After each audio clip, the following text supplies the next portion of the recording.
What's going on, guys? Matt in a hat. Matt Johnson Real Estate, powered by Keller Williams Diamond Partners. You are tuned in on this Red Friday to the Hot List. As you guys know, I come to you Monday through Friday around 12 o'clock Central Standard Time, and we talk about a property that's new to the market, been on the market, had a recent price reduction. We talk about something unique about the property, something that I think you guys need to know about the property when considering it. Also, we talk about a question of the day that is submitted by you guys, the viewers. As you guys jump in here, let me know if you are catching this live, if you are catching this on the replay. Either way, I thank you for joining me and hanging out for a few minutes while we talk about the hot list. Finally, to wrap up this week, I want to thank this week's sponsor of the week, Young Graphics Design, and Josh Young. I know I've been talking about him all week with my logo and design that he has created for me, and he actually put together a social media package for me, which really helped, which included backgrounds that I could use on Facebook, YouTube, Instagram, and LinkedIn as well. He helped put that together for me, as well as my logo you see on my hat. And of course, when you look this up in iTunes, that thumbnail that you see next to the hot list, that is also something that Josh created. So he is definitely somebody I would recommend, somebody I have used, and my go-to for a designer, because he knows his shit and I absolutely love the work that he does. Which reminds me, while you're in iTunes and checking out that thumbnail so you can see some of Josh's handiwork, while you're there, help a brother out. Why don't you leave me a 5-star review and subscribe to the podcast and download any episodes. Let me know what you guys like about this podcast. Obviously, 5-star review is preferred. If you guys think this sucks and you want to hear something different, or you don't like what I'm saying, let me know. I love to hear from you guys and just kind of see what you guys are wanting and how I can get better and provide more value to you guys. The property we're talking about today is an absolutely beautiful house. We're talking about it because it did just have a recent price reduction.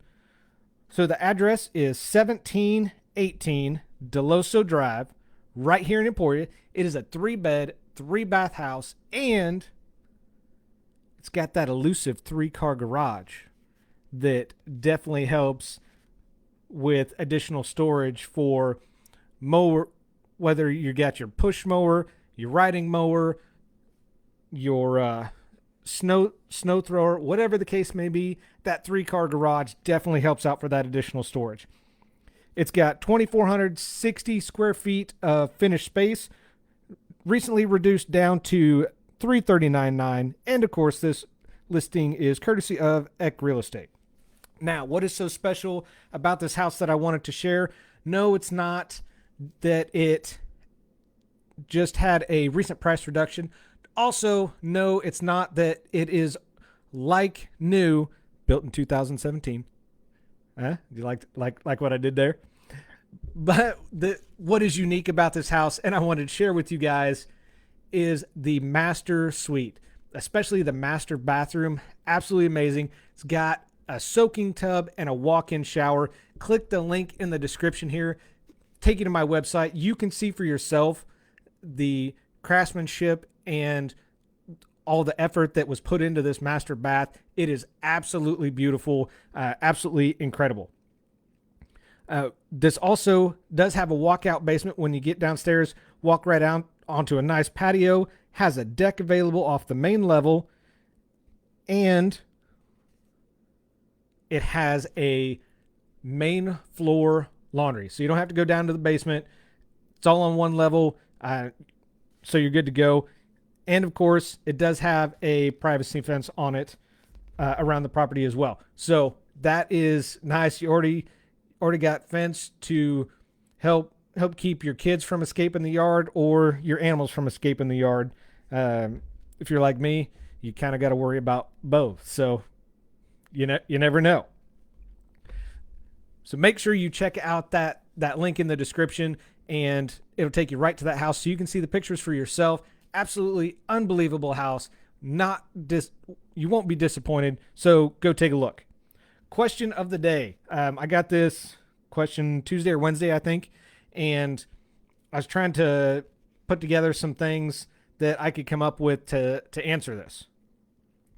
So question of the day, I'm considering generators, whether it's portable or whole home generators. What suggestions do you have? Well, I think that is an absolutely amazing question, especially here in Kansas. Why? Because it is springtime, so that means around here we've got those springtime tornadoes that pop up from time to time, and occasionally we have those winter storms that run through, knock your power out, and of course your first thought is, how am I going to keep my beer cold? How long is it going to keep my beer cold? All joking aside, losing power can be a scary thing, whether it's in the spring, whether it's in the winter, because of course your first thought is going to be, what about my fridge? What about everything that I have in the freezer? How long is that going to hold? And if it's super hot, if it's super cold, how am I going to keep that running? And especially in the springtime here during tornado season, when it rains, you want to make sure that if you have a sump pump, you're able to keep that thing going as well. So whichever the disaster nearest you is most common, I'm sure by now you've experienced at least one of them. And that's why every time you walk through the home improvement store, you walk a little slower past that generator aisle. So, maybe this is the year you consider pulling the trigger, swiping that card, and hooking yourself up with a generator. So let's go through a few things to consider and some must-knows before you commit to it and swipe that card.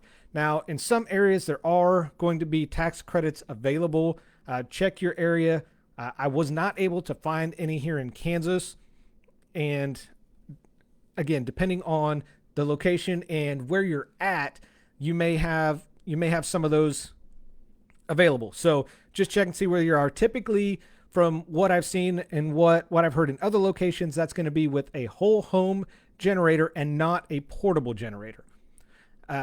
Also, a little known fact, with properly installed, fully functioning whole home generators, this can actually help increase the value of your home. No, this does not include those old, raggedy, ugly, rundown ones or the portable generators. These are the properly installed, newer and functional whole home generators.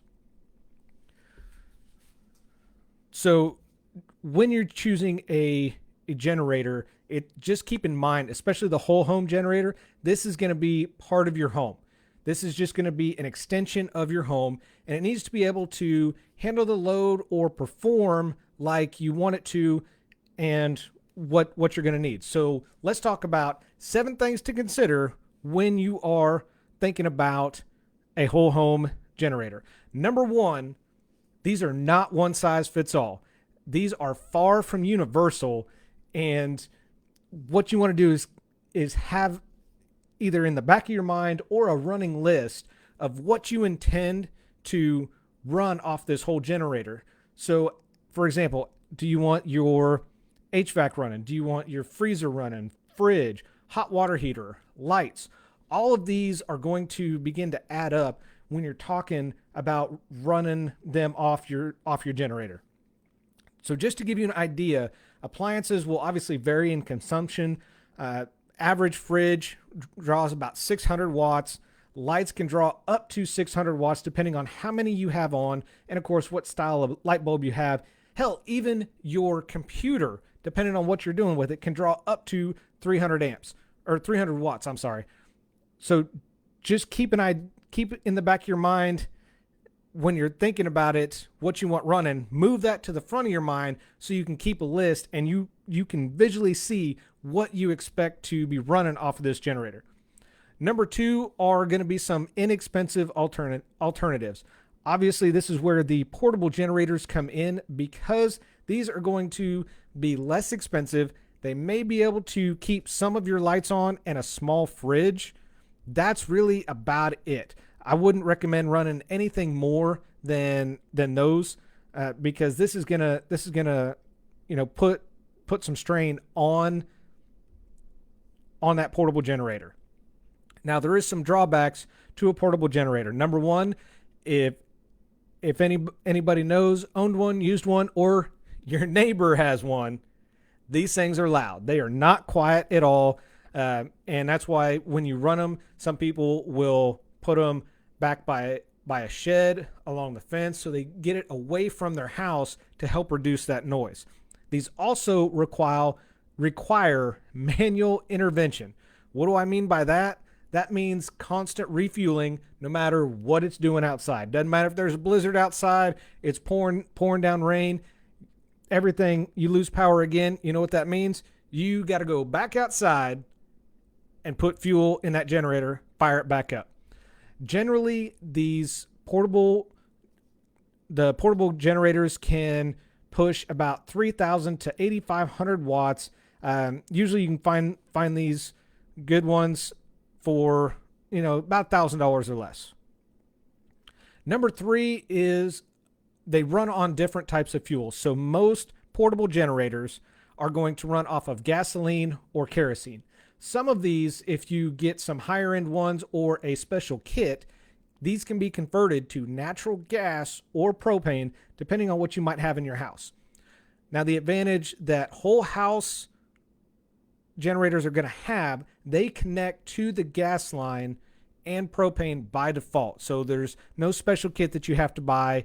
It's not going to run off of gasoline or kerosene. They're just gonna plumb right in and you'll be ready to roll. And depending on where you live, choose the fuel that matches up the best. So for example, here at my house, I have gas. I would hook up a natural gas. Where my sister and brother-in-law, they live out in the country. They use propane, so obviously they would get a propane kit or hook theirs up to propane, and they'll be good to go. The one quick thing while I'm thinking about it, if you do live in a rural area and you use propane, depending on what the weather is doing outside, whether it's spring tornado time or winter blizzard time, make sure you've got enough propane. I would recommend keeping it closer to full than letting it get down too low. Number 4 things to consider about whole home generators: regular maintenance. So these are going to require frequent running and startup to make sure that there's no issues. So you can just start them up real quick, let them run, and make sure that A, they're cranking, B, they're starting up, and there's no issues. Because last thing you want is some type of disaster. You lose power, generator doesn't kick on, or you can't get it running, because that's not the time that you want to be working on it. Now, the nice thing with the whole home generators, some of them have an auto cycle. So this is truly a set and forget. Just know that these, when they kick on automatically, they can be a little loud when it's running. So just beware of those decibels. Number 5 is going to be a transfer switch. What is a transfer switch? This is the switch that allows you to transfer power from the house to the whole home generator. Now, obviously, these are going to have different types available, and they're going to range in different amps and different modes. So there's going to be manual switches that are going to be less expensive and require that connection no matter what the weather's doing outside. So you see that trend right there? And then, of course, there's going to be the auto switches that are going to turn on whenever they detect a fluctuation or loss of power. Those things are just going to kick right on and get rolling. Number 6 are going to be electrical panel upgrades. Now, this is not going to be common in every house, but as what we consider older homes may require some type of update. No, not antique homes. So my house, for example, was built in the 70s. If I were to add a whole home generator to my house, I either have to get a new electrical panel, that may go up to 200 amps, or I have to downsize my transfer switch to handle the current load on it, which I think is like 100, 150. I should probably know that, but I don't know that. So just know that you're either going to have to do some type of step up with your home or some type of step down with your switch. Before we jump to number 7, let me just run back through these with you guys, so I can recap for those that are just joining in.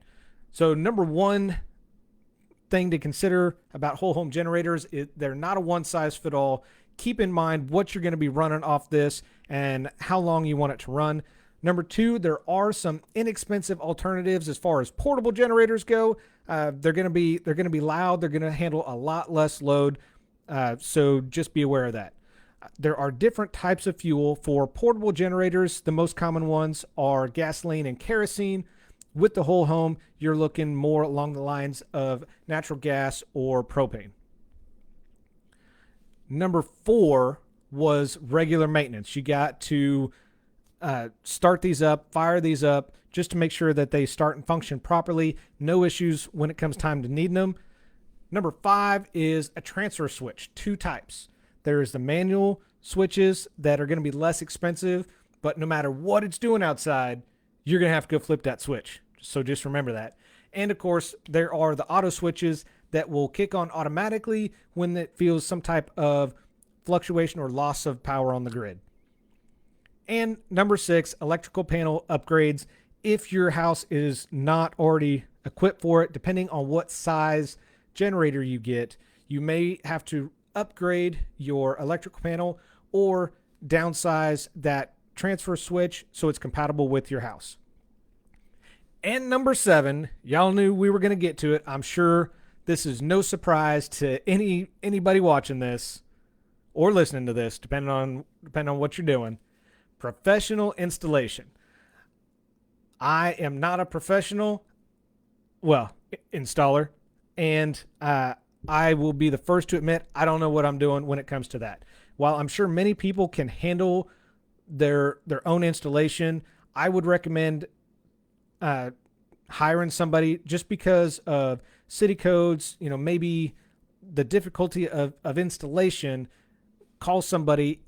I would definitely recommend calling somebody because you're going to be tapping into gas lines, electrical lines, and of course, you want this placed where it's not going to be around anything that can combust. Oh, one last thought here is avoid areas that flood. If you have an area in and around your house that is prone to flooding, I would probably not consider putting your whole home generator in that, or portable generator in that location. So that's what I got for you guys today when considering a generator, whether it's portable or whole home. Man, I can't say that.